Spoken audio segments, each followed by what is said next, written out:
अस्सलाम वालेकुम। Welcome to the physics concept.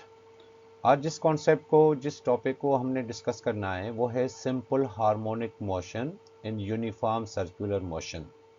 इससे पहले हमने सिंपल हार्मोनिक मोशन को डिस्कस किया हुआ है। Simple harmonic motion to and fro motion और वाइब्रेटरी मोशन को कहा जाता है, जहाँ पे एसएचएम डायरेक्टली प्रोपोर्शनल करती है टू द डिस्प्लेसमेंट के साथ and it is always directed towards it's mean position. ये डेफिनेशन है, कॉन्सेप्ट है सिंपल हार्मोनिक मोशन का। अब उसी सिंपल हार्मोनिक मोशन को हमने देखना है किसके अंदर, यूनिफॉर्म सर्कुलर मोशन के अंदर, इस यूनिफॉर्म सर्कुलर मोशन के अंदर। ठीक हो गया। अब सबसे पहले देखें यहाँ पे हमारे पास क्या है।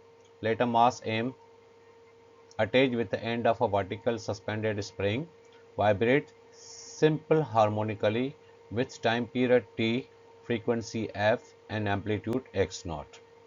ये आपको एक वर्टिकल स्प्रिंग आपको नजर आ रहा है। इसमें एक पॉइंटर P1 जो है उसको हमने अटैच किया हुआ है with the end of spring के साथ, वर्टिकल सस्पेंडेड स्प्रिंग के साथ। अब ये क्या कर रहा है, ये वाइब्रेट कर रहा है। वाइब्रेट कैसे कर रहा है, to and fro motion, vibratory motion है ये। ठीक है, इसको हम सिंपल हार्मोनिक मोशन कहते हैं। इसका टाइम पीरियड टी के इक्वल है, फ्रीक्वेंसी एफ के इक्वल है और इसका एम्पलीट्यूड एक्स नॉट है। अगर आप देखें तो ये पॉइंटर P1 है, ये अप एंड डाउन इस तरह से मूव कर रहा है। ये इसकी मेन पोजीशन है, जहाँ पे पॉइंट ए लिखा हुआ है, दैट इज मेन पोजीशन। इसी हिसाब से ये इसकी एक्सट्रीम पोजीशन है पॉइंट बी के ऊपर, और इसके अपोजिट साइड में सी पॉइंट जो है वो भी इसकी एक्सट्रीम पोजीशन है। अब मेन पोजीशन से एक्सट्रीम पोजीशन से जो बॉडी, मतलब जो पॉइंटर डिस्प्लेसमेंट कवर कर रहा है, उस मैक्सिमम डिस्प्लेसमेंट को हम क्या कहते हैं, उसका एम्पलीट्यूड कहते हैं। जहाँ पे हमने एम्पलीट्यूड को एक्स नॉट से जो है वो रिप्रेजेंट किया हुआ है। ठीक है, ये कॉन्सेप्ट तो आपका क्लियर है, आपको पता है टू एंड फ्रो मोशन में। अब यहाँ पे अज्यूम करें कि A is the position of the pointer at t is equal to 0। First करें कि ये जो पॉइंटर अगर A के ऊपर है तो वहाँ पे इसका टाइम पीरियड क्या होगा, वो 0 के इक्वल होगा। ठीक है, इसी हिसाब से फिर ये क्या होगा, it will move so that it is at BAC।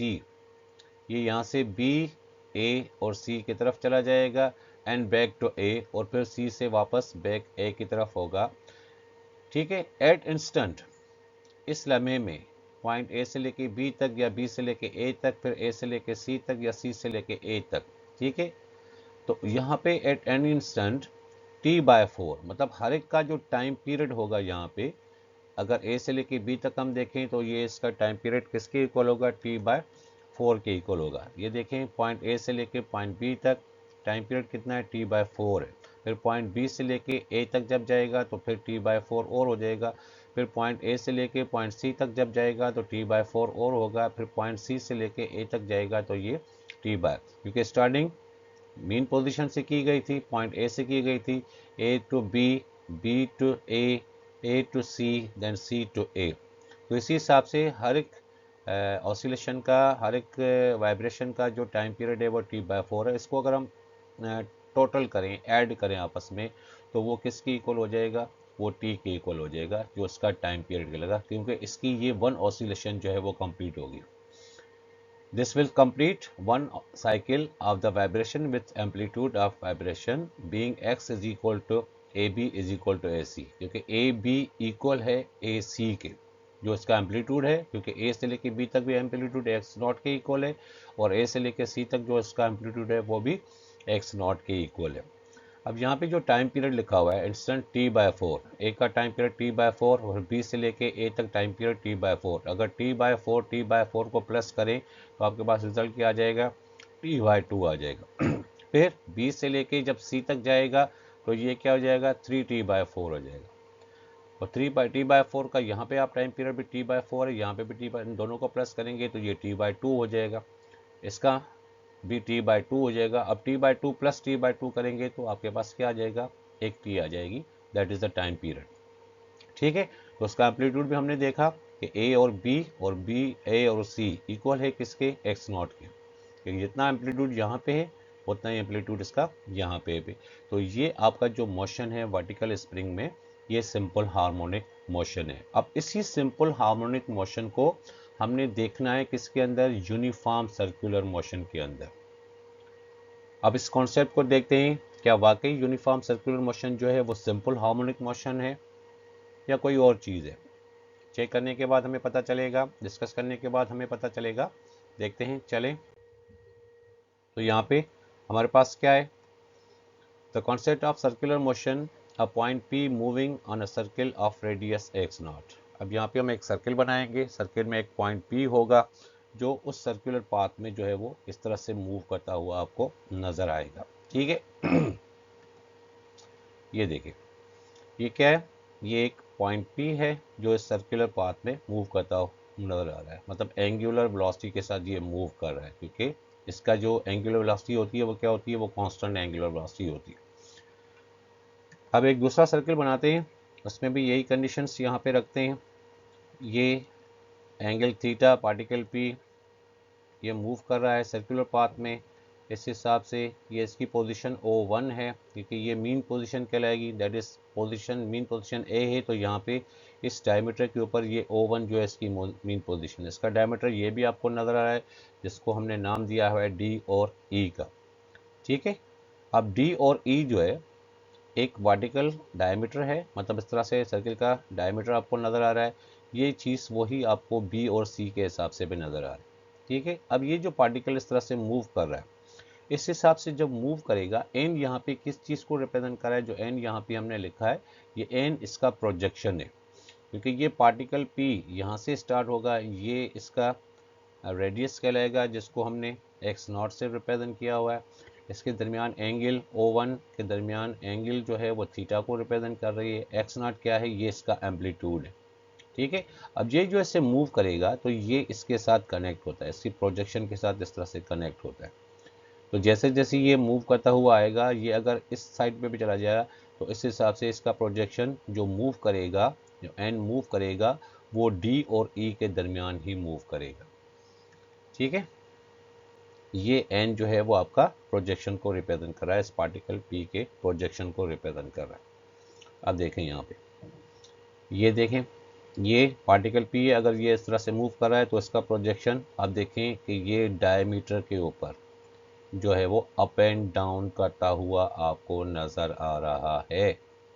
ठीक हो गया, ये देखें, ये पार्टिकल भी, ये तो सर्कुलर पाथ में इस तरह से पार्टिकल भी मूव कर रहा है, लेकिन इसका जो प्रोजेक्शन है वो कहाँ पे है, वो इस डायमीटर के ऊपर है, डी और ई के ऊपर है। तो जब डी और ई के ऊपर है तो इसका मोशन आपको क्लियरली नज़र आ रहा है। तो ये जो इसका प्रोजेक्शन है, जो डिस्प्लेसमेंट कवर कर रहा है, मैक्सिमम डिस्प्लेसमेंट कवर कर रहा है इसके एम्पलीट्यूड तक, तो यहाँ पे आप देखें कि ये अप एंड डाउन, जैसे ये pointer up and down move कर रहा है, तो ये पॉइंटर पी जो है, जो इसका प्रोजेक्शन है, वो भी इस डायमीटर के ऊपर अप एंड डाउन करता हुआ आपको नज़र आ रहा है। ठीक हो गया। आप देखें इसके अंदर और चीज़ क्या है, it may be noted that the radius of the circle is equal to the amplitude. ये जो इसका रेडियस है वो किसके इक्वल है, वो इसके एम्पलीट्यूड, जिसको हमने एक्स नॉट से, तो यहाँ पे भी हमारे पास एम्पलीट्यूड क्या था, एक्स नॉट था, तो यहाँ पे भी एक्स नॉट है। ठीक है, radius of the circle is equal to the amplitude of the pointer's motion, इस पॉइंटर मोशन का जो एम्पलीट्यूड है। ठीक है, उसके बाद consider the motion of the point N, इस मोशन को, इस एन वाले मोशन को अगर हम कंसीडर करें, द प्रोजेक्शन ऑफ पी, किसका प्रोजेक्शन है, इस पार्टिकल पी का प्रोजेक्शन है, on the diameter D E, ये डायमीटर डी ई है, ये इसके ऊपर आपको मूव करता हुआ नजर आ रहा है। ठीक है, noted that the level of the point D E, ये डी और ई जो लेवल है, is the same as the points B and C, जैसे पॉइंट बी एंड सी में इसका लेवल आपको नजर आ रहा है, वही लेवल आपको डी और ई के अंदर नजर आ रहा है। ये जो पॉइंटर P1 है वो भी बी और सी के दरमियान अप एंड डाउन मूव करता हुआ नजर आ रहा है। इसी हिसाब से इसी pointer, same pointer D E के ऊपर ये भी जो आपके पास प्रोजेक्शन है, ये देखें, ये भी आपको इस तरह से अप एंड डाउन मूव करता हुआ नजर आ रहा है। ठीक हो गया।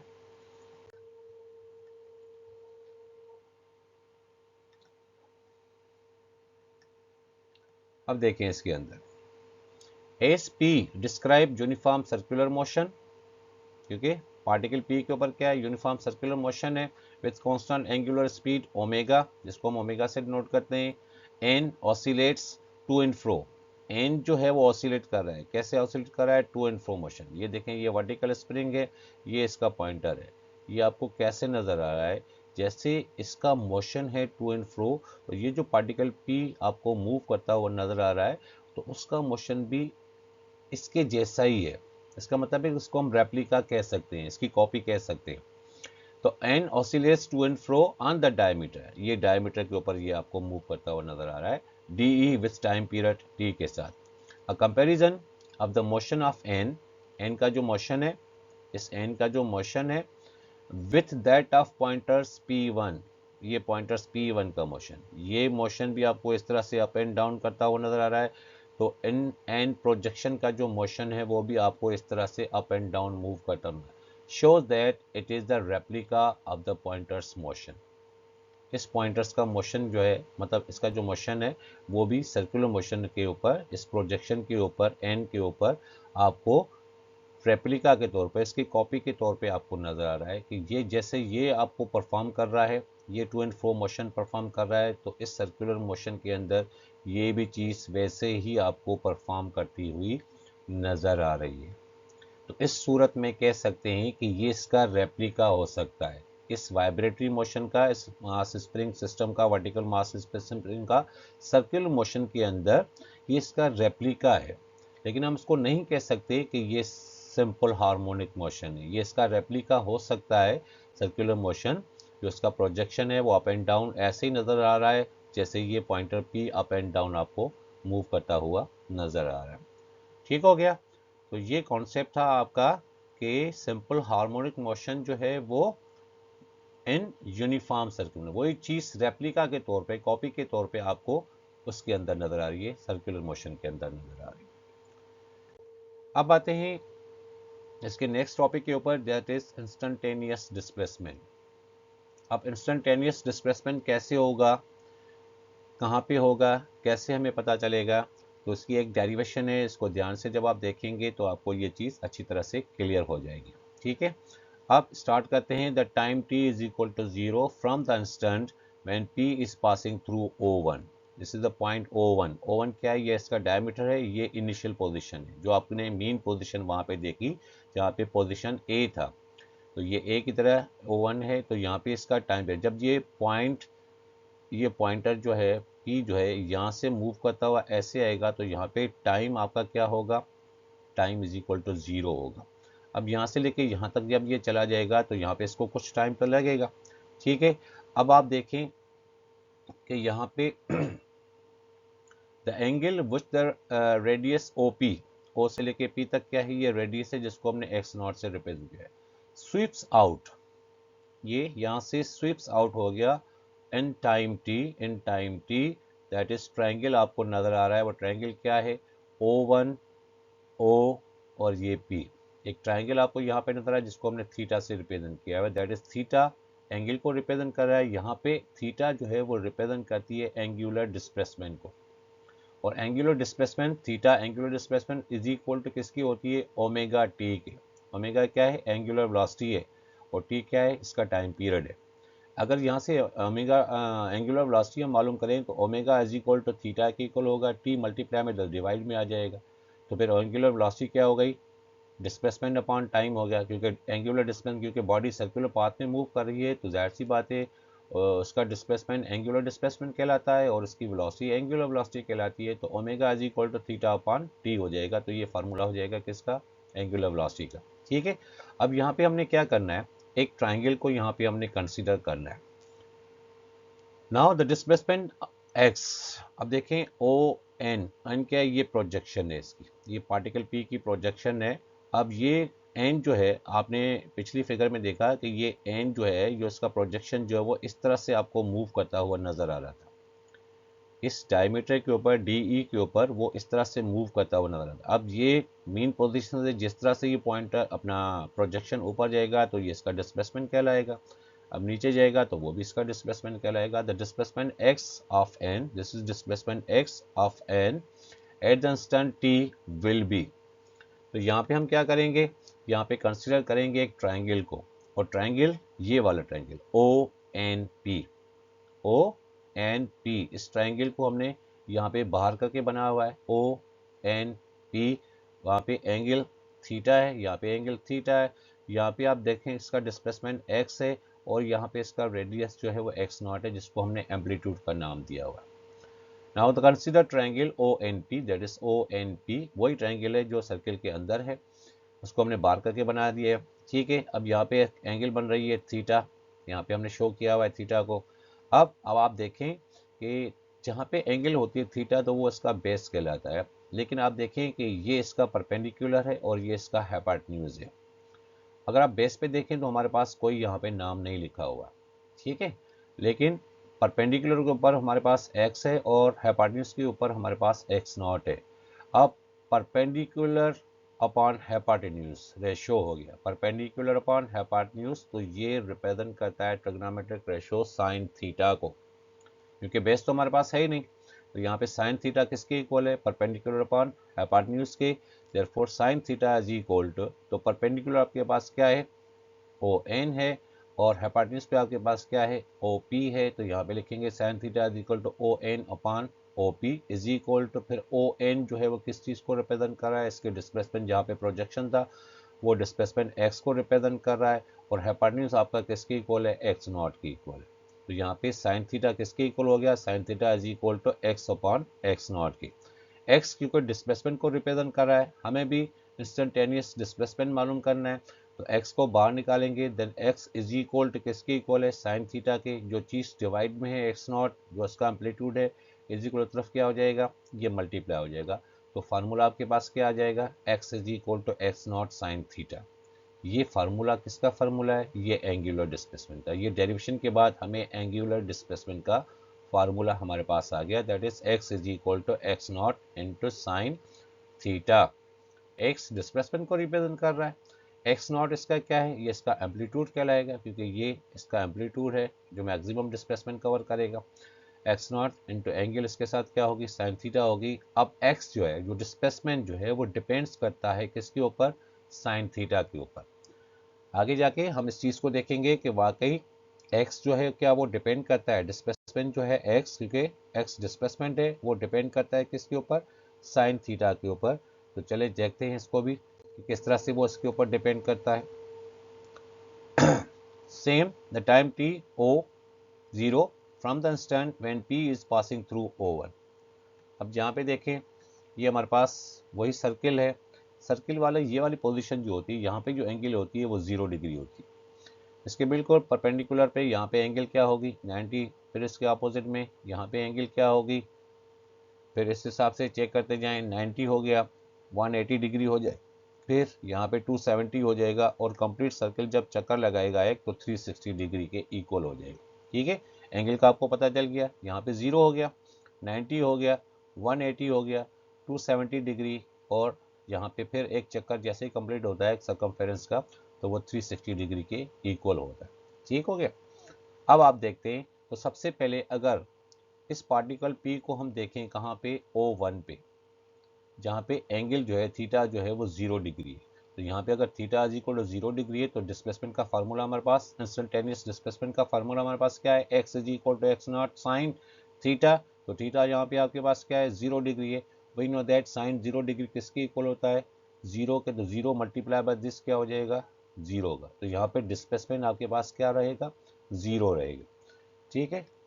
फिर देखते हैं इस पोजीशन के ऊपर डी के ऊपर, जहाँ पे एंगल आपके पास 90 डिग्री है। अब थीटा अगर 90 डिग्री हो then x is equal to x not sine 90 degree. We know that sine 90 degree किसके इक्वल है, 1 के इक्वल है, 1 मल्टीप्लाई बाय एक्स नॉट। तो यहाँ पे x is equal to x not, इसका मतलब है कि जिसका डिस्प्लेसमेंट होगा वही उतना उसका एम्पलीट्यूड होगा। तो यहाँ पे मैक्सिमम डिस्प्लेसमेंट आपके पास आ रहा है, यहाँ पे डिस्प्लेसमेंट क्या हो गया, 0 हो गया। इसी हिसाब से फिर दूसरी एंगल हमारे पास क्या है, 180 डिग्री है। तो थीटा इज इक्वल टू, अगर ये यहाँ पे ऐसे आ जाएगा तो x is equal to x not sine 180 degree. 180 degree किसके इक्वल होता है, वो भी 0 के इक्वल होता है। तो 0 मल्टीप्लाई बाय दिस, यहाँ पे डिस्प्लेसमेंट क्या आएगा, 0 होगा, क्योंकि ये वाली जो पोजिशन है वो मेन पोजिशन कहलाती है। इस हिसाब से फिर देखें 270 डिग्री पे, तो x is equal to x not sine 270 degree. तो 270 डिग्री किसके इक्वल होता है, -1 के इक्वल होता है। -1 को अगर x नॉट के साथ मल्टीप्लाई करेंगे तो ये x is equal to -x not हो जाएगा। अगर ऊपर पॉजिटिव है x नॉट तो नीचे आपके पास क्या हो जाएगा, -x0 हो जाएगा, अपोजिट हो जाएगा। उसके बाद फिर लास्ट में एंगल आपके पास क्या है, 360 डिग्री है। ये यहाँ से मूव करता हुआ यहाँ पे आया, यहाँ से मूव करता हुआ यहाँ पे आया, यहाँ से मूव करता हुआ यहाँ पे आया, अब यहाँ से मूव करता हुआ यहाँ पे आएगा। तो एक चक्कर इसका कंप्लीट हो गया। तो एंगल कितनी हो जाएगी, 360 डिग्री। तो theta is equal to 360 degree. वही फार्मूला डिस्प्लेसमेंट का, x is equal to x0 sine 360 degree. We know that sine 360 degree किसके इक्वल होता है, वो भी जीरो के इक्वल होता है। तो जीरो मल्टीप्लाई बाय x0 क्या हो जाएगा, जीरो। तो यहाँ पे भी डिस्प्लेसमेंट, क्योंकि मीन पोजिशन पे आ रहा है तो डिस्प्लेसमेंट यहाँ पे जीरो होगा, यहाँ पे भी जीरो होगा, यहाँ पे मैक्सिमम होगा, यहाँ पे भी मैक्सिमम होगा, लेकिन ये पॉजिटिव होगा तो ये आपके पास नेगेटिव होगा। तो यहाँ पे आपको इस तरह से एंगल के हिसाब से भी आपको पता चल गया कि अगर 0 डिग्री हो तो डिस्प्लेसमेंट 0 होगा, 90 डिग्री हो तो मैक्सिमम डिस्प्लेसमेंट x0 क्या है, इसका एम्पलीट्यूड है। इसी हिसाब से फिर 180 डिग्री पे, क्योंकि ये मीन पोजीशन वाला है तो वहाँ पे भी x0 हो जाएगा। फिर 270 यहाँ पे इसके अपोजिट आ रहा है 90 के, तो यहाँ पे -x0 हो गया एम्पलीट्यूड। 360 पे फिर मीन पोजीशन पे आ रहा है, तो जाहिर सी बात है वहाँ पे भी डिस्प्लेसमेंट क्या हो जाएगा, जीरो कवर करेगा। ठीक हो गया। इंस्टेंटेनियस डिस्प्लेसमेंट को अब आपने देख लिया। इससे पहले हमने सर्कुलर मोशन को देखा कि क्या वाकई सर्कुलर मोशन जो है वो सिंपल हार्मोनिक, मतलब वो एक रेप्लिका हो सकता है, उसकी तरह वो उसका मोशन जो है वो बिहेव कर सकता है, मतलब इसी की कॉपी हो सकती है। लेकिन कभी भी हम नहीं कहेंगे कि जो सर्कुलर मोशन है वो सिंपल हार्मोनिक मोशन है। हमने चेक किया कि वही simple harmonic motion in uniform circular motion के अंदर। उम्मीद है आपको टॉपिक जो है अच्छी तरह से समझ में आ गया होगा। चैनल को लाइक और सब्सक्राइब जरूर कीजिए। Thank you.